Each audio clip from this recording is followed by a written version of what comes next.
My next guest does not need an introduction. I am joined once again by Colby Chaos Covington. Colby, how are you? I'm doing good, James. Thanks for having me back on to speak for the people. I'm the people's voice now, so along with the People's Championship and America's Championship here with me by my side. Absolutely, man. And first off, how you doing? I know you're upbeat right now, but obviously disappointing news that we see that Tyron Woodley is fighting Kamaru Usman. How did you find out about that news that Tyron was in fact going to be defending his title against Kamaru Usman? I found out through that news through my agent, Dan Lambert.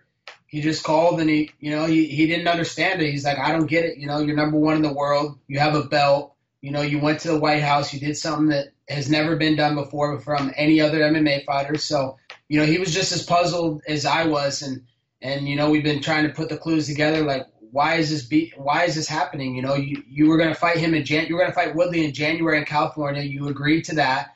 But Woodley didn't want to fight there because he was hurt, supposedly. You agreed to fight him in the Garden in November, and Woodley was going to say – he said he was good to go, and then all of a sudden last minute he wasn't good to go. So it just – nothing adds up. The only thing that adds up is just the shady dealings behind the scenes that people don't know about. This is a direct result of, Ali being in tight and close with the UFC, and he's done them some favors. So he's owed some favors. When did you feel like this fight wasn't going to take place? Dude, I still don't even feel like it's not going to take place. It doesn't feel real, but that's life. Sometimes you don't get what you want. You don't get what you deserve, but you got to keep going along. You can't let one little thing in your life, one bad incident, dictate your life and dictate how you're feeling and your emotions. You just got to stay positive, and just keep moving forward. The best thing will turn out for me, James. I can promise you that. We've talked before. I didn't have this belt before we talked. I didn't go to the White House before we talked. So I've called many shots before, and I've made all my shots. And I know I still have a loaded deck, James. I know my deck's still loaded. I still hold very strong cards. So whether it's in the UFC or somewhere else, I'm going to make a lot of money, and I'm going to be fighting for another 7-8 years and winning. No one can stop me right now, James. You haven't seen my potential. I'm just getting started. I'm getting better every single day at American Top Team, the world's greatest gym, and the best is yet to come for me. I know you and Woodley obviously have some bad blood, but were you at least happy to see that he wanted this fight as well? I mean, if he had his first choice, I think it would be you. Just with everything that's gone into this, did you sign it? Did you take note of that at least to see that, hey, at least Woodley wanted this fight over Usman? Yeah, I definitely took note of that. It was funny to see Woodley out there begging for me. He got to the point where he was begging, no, please, no, I want to fight Colby, please. And then, Ariel Helwani did a poll. There was like 100,000 people that voted on the poll. 80% of them picked me to fight him. MMA Junkie did a poll. 90%, it was a landslide that they wanted me to fight Woodley. I mean, the UFC, they're just shitting on their fans. They're shitting on all the people that built up their $4 billion company, and they're devaluing their brand. Because if you want to be in business and you want to act like you're the top mixed martial arts brand, you want to compete with the NFL and the NBA, then there has to be some legitimacy. You give a guy a title, then it's like in the NFL. You win an AFC championship, you're going to the Super Bowl. It doesn't matter if the boss hates you. It doesn't matter if Roger Goodell hates Belichick, hates fucking Brady for their Deflategate. They're still going to the Super Bowl because they won the AFC championship. So for them to rob me of a title shot when I have a belt, and they'll never be able to take this belt away, and no one's beat me for this belt, it's ludicrous. It makes no sense, and I think I don't want the fans to feel sorry for me, because there's nothing that people should feel sorry for me about. They should feel sorry to the fans because they robbed the fans. I'm the most entertaining guy in the division. I'm the guy that made this division relevant. Everybody's talking about this division again because my name's in it. That's the only reason anybody cares. So, whatever. If the UFC wants to dig their own grave, let them do it. When were you actually cleared to fight? Because we know about the surgery that took place, and that was well documented. Your manager, Dan Lambert, spoke about this as well. When were you actually able to take a fight, like as far as your schedule? The first available I was able to take a fight was in November, and that's when I accepted Madison Square Garden with Tyron Woodley. And then last minute, he ducked out like 3 weeks before the fight, and I stayed on call for the fight until 3 weeks out. And then they were like, hey, can we do Nick Diaz? And I was like, he doesn't make any sense, but I'll fight him. It's an easy fight, and I'll save the day for you guys. If that's going to make your company business and money, then no problem. Let's do it. So, I was cleared to fight and ready to go in November, but, they were trying to offer me September, and I'm like, dude, these aren't even my doctors. These are your fucking doctors. This is the UFC doctors that are saying, no, you're not cleared. No, you're on antibiotics. No, you have to go get TUEs from USADA and clear it up with Jeff Nowitzki so you're, so you don't fail a test, like, because I'm a natural fighter. I'm not like John Jones who cheats and does steroids. Yeah, what did you think about that whole John Jones thing, them moving the card? Oh my God, what a circus, man. I mean, what do you think about it? Let's be honest. Well, okay, yeah, you'll get my opinion. I mean, personally, I don't know why they moved the entire card. I think if he had an issue, get him to fight in California on his own, get people to go buy tickets for that one fight, and then keep everyone else. Don't make everyone else on the card suffer. They had to move, and to me, that whole thing was handled very poorly. Dude, it was handled so poorly. I mean, think about all the fighters. They were fighting in a non-taxing state of Vegas, and then they have to go to California and fight in a high-taxing state, They lost out on all that money. But then, there's Dana White saying, who's going to pay my taxes? Dude, you just made over $300 million in the UFC sale. You're a joke. Dana White, you're a fucking joke. No one gives a fuck about you, you bald-headed little prick. And so, the Diaz fight doesn't happen. Were you ever given a reason for why that didn't take place in New York?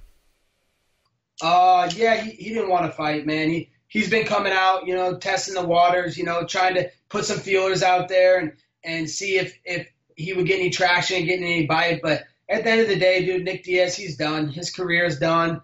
He doesn't want to fight. He's too busy beating up women. He can't beat up any men. All he can do is beat up women. He's in the clubs every night partying. I heard the last time he trained was like a couple years ago. And he hasn't won a fight in, 6-7 years? So he's not really even relevant anymore. But he's just still trying to get fans and stay in the media and keep his name hot so he can do his little weed business and do good business there. So I don't blame him. So New York falls through. There's obviously the big card at the end of the year at 232 in Vegas. What was there any talks about that? Because I'm sure you wanted to get in there because you haven't fought in a while. I'm sure you want to get back in there as soon as you can. Yeah, definitely. I'm excited to get back in there. I've been improving a lot, new skills every single day I step in the gym. I'm excited to get back to work, but James, I'm only fighting for an undisputed title. I've already won a title. I was promised an undisputed title shot, and I've been drugged through the mud. You're going to fight here, you're going to fight here, staying ready and staying to help them on a couple weeks' notice, and then all of a sudden, it fell through. Tyron Woodley's injured, you can't fight him. So, I've been ready to go the whole time, but I'm not fighting for anything less than an undisputed title. It's title shot or bust for me, James. Yeah, and on that same note, there was rumblings you were offered Kamaru Usman, but I understand from your perspective, you're the title holder. The only person you should be fighting is Woodley because you have the interim title. Yeah, it made no sense. I'm number one in the world. The champion's ready to go in 6 weeks in March. You'd already promised me 3 or 4 other title fights with that guy, Tyron Woodley, before. Why should I have to fight another fight to get to him? We have a belt to unify. Like this, no one cares about that other guy. The other guy, Snoozman, he's busy beating my sloppy seconds. He hasn't, James, this is a true fact. He hasn't beat anybody in the top 10 coming off a win. All his wins in the top 10 are guys coming off losses, and they're coming off soul-taking losses to me.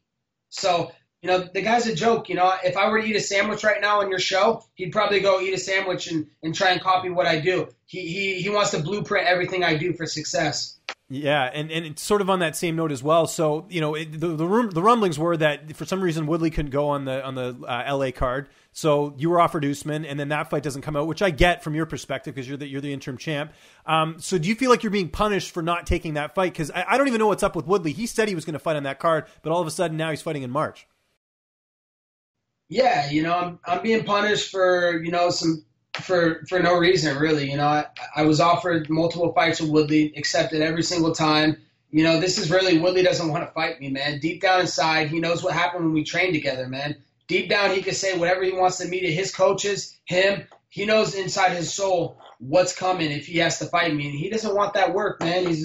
I knew this fight was never going to happen because he doesn't want to fight me, man. He can say whatever he wants, but he's fucking scared at the end of the day, So it is what it is, He wanted to fight me in March, but then as soon as they put John Jones on the card, he's like, oh, Mr. Dana White, you want me to wash your rims too? I'll do whatever you want, Mr. Dana White. I'm a yes man. I have no power. But since you have John Jones on the card, I'll do whatever you want, Mr. White. So what's the latest with your contract right now? Because I heard, I was just sort of reading on Twitter. I missed your interview because I was doing other interviews. But are you a free agent at this point? What is the latest with you? Yeah, right. Dana White and the UFC ain't got the balls to make me a free agent. They know if I was a free agent, I'd be making tons of money. I'd be backing up the Brinks truck. But they're scared, man. They talk all this shit. Dana White, oh, nothing's guaranteed in life. Oh, Colby, we don't allow that. No fights. You can't take no fights, and we don't allow that in our company. We'll let you go. Let me go, Dana. Be a man of your word. But you're a liar. You're a liar. So we know you're not going to keep your word. You're not going to let me go because you ain't got the balls to let me go. Well, I saw a tweet about you potentially wanting to fight in Bellator against Rory. Where did that come from? I missed the interview, so I'm kind of catching up here. Yeah, I don't know. I never said that I wanted to fight Roy. I just said that, there's some interesting fights out there in the mixed martial arts world for me to prove that I'm the best fighter in the world. Because right now, James, I do have a 1 next to my name. I do have a title in the UFC. I am the number 1 fighter in the world no matter where I go. So, I just want to keep fighting the biggest fights that the fans want. That's what I'm here for. I'm here for the rest of my career just for the fans and to stand up for what's right. All these fighters, they're getting used and abused. I'm not going to get used and abused and taken advantage of. I'm not a yes man. On the rankings, it had you listed as the interim champ. Now it doesn't appear that's the case, but we know you have the belt. Have you been told anything about that or not? I haven't been told nothing. I got my belt right here. Possession is 9/10 of the law, so that's right. They're not taking nothing from me. This is my belt. I'm going to have this for the rest of my life. It's going to sit in my trophy case and know that I won the UFC World Championship, and I was the only UFC champion ever to get invited to the White House and hang out with the sitting president. So, they can take whatever they want, but they can't take away this belt. They can't take away the history that I've created in the sport. I'm already a legend in the game, and I barely even getting started. I'm just starting my journey. So what's the plan now with this fight booked? Are you willing to fight the winner, or do you want, like you said, you'll only fight for the title? Is that pretty much it? Are you willing to wait a couple more months just to get the winner of this fight? Yeah, I'll wait a year. It doesn't matter. I'm only fighting for an undisputed title. It doesn't matter who's up there. They all suck. They're all jobbers. It doesn't matter if it's Woodley, if it's Scamaru, if it's this guy, a mop. It could be a mop. I'll build a fight with a mop, James. That's how good my selling is of fights. That's how good my promotional skills is. UFC's never helped me promote, bro. I've self-promoted my whole time, man. This is all me on my own. UFC never sent me out to their little sponsor things, out to their little shit. I've done this all on my own, and I'll continue to do it all on my own. If they gave you an interim title fight with your title, fighting someone else in the division, would you take that just so you could stay active and it would still be a title fight? Nope, because we found out what interim titles mean. They don't mean anything. All they mean is a promise. So we see how far promises get you in the UFC. They don't get you anywhere. Who do you think? I got to ask, who do you think wins between Woodley and Usman?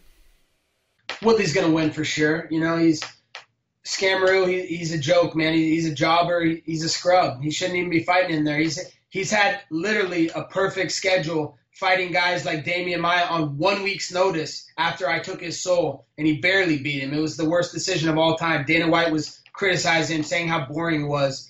And then he just fought a bunch of other no names. He hasn't beat any legitimate contenders coming off wins. He's beating all these guys coming off losses. So, I think Woodley will regain his, paper belt, and hopefully we can meet up down the road. But, I'm pretty sure he'll keep faking excuses and making up injury excuses. And, who knows? We'll see where we get to. But, nothing's guaranteed in life, just like Dana White said. You're a Republican, a conservative. We see a lot of Republicans, conservative-leaning people get kicked off Twitter. Are you worried about that at all, that Twitter could just ban you for no reason?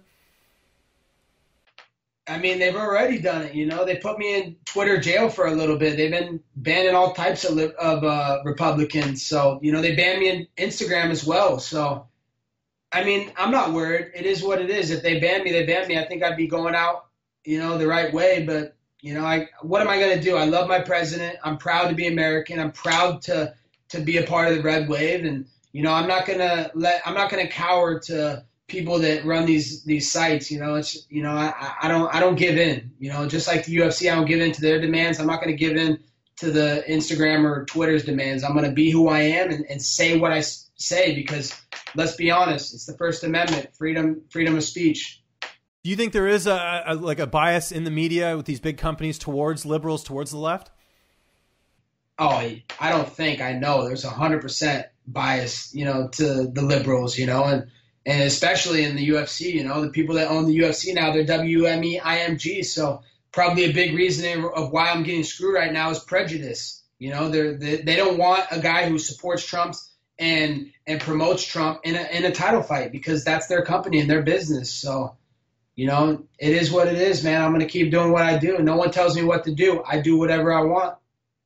Before I let you go, we got to talk some pro wrestling. I know you were at Raw the last time we talked to you. Any more plans to go attend a Raw or anything like that? Any talks with the WWE? You know, I might go check out Raw. I think there's one in Orlando coming up. Yeah, I think I'm going to try and hit up the one in Orlando. And then, you know, we've been talking a little bit. You know, if anything, you know, I'll go hit up the independent circuit, you know, build my name even bigger than it already is, get a couple, you know, experiments down, and then go to the WWE. But, you know, it's a good thing I got my buddy Bobby Lashley there. And you know, obviously Dan Lambert, the greatest manager ever to live this earth, is, you know, in good talks with WWE and pro wrestling. He's a big pro wrestling fanatic. So, you know, we'll see what happens. You know, we'll see how the cards fall. You know, I'm very focused on my MMA journey right now and being the best fighter. I love the adrenaline rush of walking out to the cage and just everything that comes with fighting. So, you know, I'm fully focused on fighting right now, but, you know, hopefully we'll see myself in the WWE in a couple of years. Last question. Becky Lynch has been blowing up in WWE right now. What do you think of her rise and her feud with Ronda Rousey and that whole stuff? I'm sure you've been paying attention as a wrestling fan. Yeah, it's pretty awesome. You know, I think it's good for wrestling, and you know, it's pretty crazy that she's trying to call up that little coked up leprechaun, Conor McGregor, trying to ask for a tag team partner. I think Ronda Rousey needs to call up the Great American Winning Machine, Colby Chaos Covington. We have a little tag team match. Ronda Rousey and Colby Covington versus Becky Lynch and Conor McGregor. Do it in Croke Park. Yeah, and have you been in touch with Ronda? I know you did see her at that Raw, I think, when the last time you went.